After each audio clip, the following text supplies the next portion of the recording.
riperile na ku milosa eka radio ya hina ya Xitsonga. Namuntlha mi ya hlangana na mina ku nga mina Tinyiko Margaret Hlungwane, Tinyiko wa Mutsonga.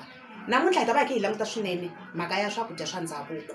Hi na muyenzi kwala studio xa hina ku nga kokwani Laheni N'wamakondo, lava va nga ta va kha va hi dyondzisa swinene hi mhaka ya maswekelo ya swakudya swa ndhavuko. Loko hi vulavula hi maswekelo ya swakudya swa ndhavuko hi vulavula hi tihove, miroho ya tinyawa, miroho ya xipunge, hi vulavula na hi xigugu, hi vulavula na hi tihove, hi vulavula na hi swilo hinkwaswo mani, hambiloko hi katsa na masonja na vayini leswi hina hi nga swi koti ku swi sweka masiku lama. A ni swilo swo tala loko hina hi sweka hi cheletela mafurha na vayini na hinkwaswo. Se namuntlha kokwani Laheni va kona kwala studio xa hina ku ta va ta hi dyondzisa maswekelo mo loko ha ta ya mavhengeleni.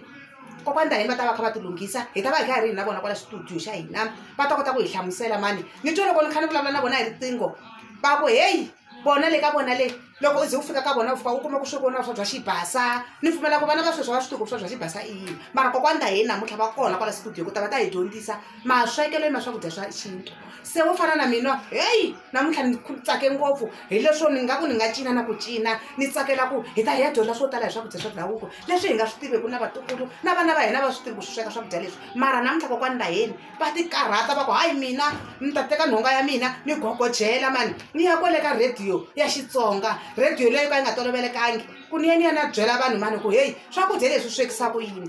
Loko ha ya emavhengeleni hi ta vuya hi va hlanganisa kokwani Laheni. Inkomu Khanimambo.